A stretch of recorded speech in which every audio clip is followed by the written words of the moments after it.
రాజకీయాల్లో అనూహ్య పరిణామాలు ఎప్పుడు సంభవిస్తాయో ఎవరూ ఊహించలేరు. తాజాగా ఆంధ్రప్రదేశ్ రాజకీయ యవనికంపై ఒక సంచలన వార్త దావానలుగా వ్యాపిస్తుంది. కూటమి ప్రభుత్వానికి దిమ్మ తిరిగి షాకిస్తూ సీనియర్ నేత ఆదిమూలం తన శాసనసభ సభ్యత్వానికి రాజీనామా చేస్తున్నట్టు ప్రకటించడం రాష్ట్ర వ్యాప్తంగా చర్చనీయాంశంగా మారింది. అయితే ఈ రాజీనామా వెనుక ఉన్న కారణాలు సామాన్యమైనవి కావు.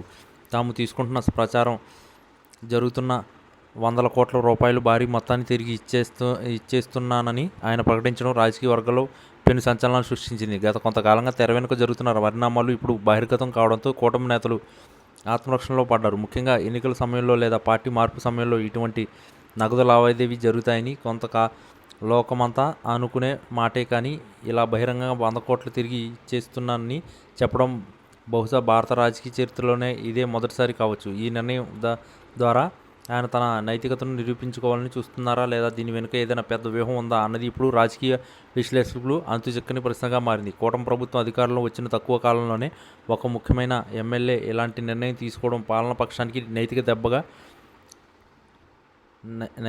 దెబ్బగా పరిగణించవచ్చు.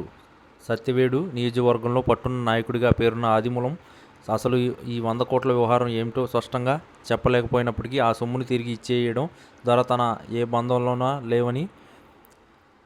బంధంలో లేనని స్పష్టం చేశారు. రాజకీయాల్లో విలువలు నశిస్తున్నాయని విమర్శలు చేస్తున్న తరుణంలో ఆయన తీసుకున్న ఈ అడుగు ఒక రకమైన ప్రకంపనలు సృష్టిస్తుంది. ఈ పరిణామాలతో కూటమిలోని ఇతర నేతలు కూడా ఆ అసహనానికి గురవుతున్నట్లు సమాచారం. ప్రభుత్వం పటిష్టంగా ఉందని భావిస్తున్న సమయంలో సొంత పార్టీ నుంచే ఇలాంటి అసమ్మతి రావడం పై స్థాయి నాయకత్వానికి పెద్ద తలనొప్పిగా మారింది. ఆదిమూలం తమ రాజీనామా పత్రాన్ని ఇప్పటికే సిద్ధం చేసుకున్నారని ఆయన అనుచరులు చెబుతున్నారు. కేవలం పదవికి రాజీనామా చేయడమే కాకుండా ఈ భారీ మొత్తాన్ని వెనక్కి పంపడం ద్వారా తనపై వస్తున్న విమర్శలకు చెక్ పెట్టాలని ఆయన భావిస్తున్నారు.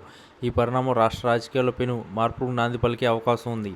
అసలు ఈ 100 కోట్లు ఎవరు ఇచ్చారు, అది ఏ రూపంలో ఇచ్చారు అన్న విషయంపై ఆసక్తికరమైన చర్చ సాగుతుంది. ఒకవేళ ఇది నిజమైతే అది చట్టపరమైన ఇబ్బందులకు కూడా దారితీయవచ్చు. ప్రతిపక్షాలు ఈ అంశాన్ని అందిపుచ్చుకుని కూటమి ప్రభుత్వంపై విమర్శలు దాడిని పెంచాయి. ప్రజాస్వామ్యంలో ప్రజాప్రతినిధులు ఇట్లాంటి వివాదాల్లో చిక్కుకోవడం కొత్త కాకపోయినా దాన్ని ఒప్పుకుని వెనక్కి ఇవ్వడం అనేది ఒక అరుదైన ఘట్టం. రానున్న రోజుల్లో ఆదిమూలం ఏ పార్టీ వైపు మొగ్గు చూపుతారు, లేదా స్వతంత్రంగా ఉంటారా అనేది తేలాల్సి ఉంది.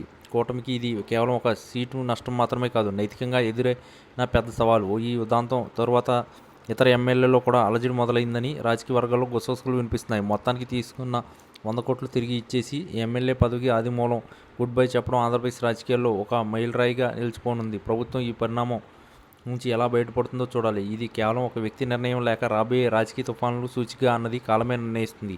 ఈ వార్త విన్న అభిమానులు, కార్యకర్తలు భారీగా ఆయన నివాసానికి చేరుకుంటున్నారు. రాజకీయాల్లో డబ్బు ప్రాధాన్యత పెరిగిపోయినా నేటి కాలంలో ఇలాంటి సంఘటనలు ప్రజల్లో మిశ్రమ స్పందనను కలిగిస్తున్నాయి. ఏది ఏమైనా ఈ నిర్ణయం కూటమి పునాదులను కదిల్చేలా ఉందని స్పష్టమవుతుంది.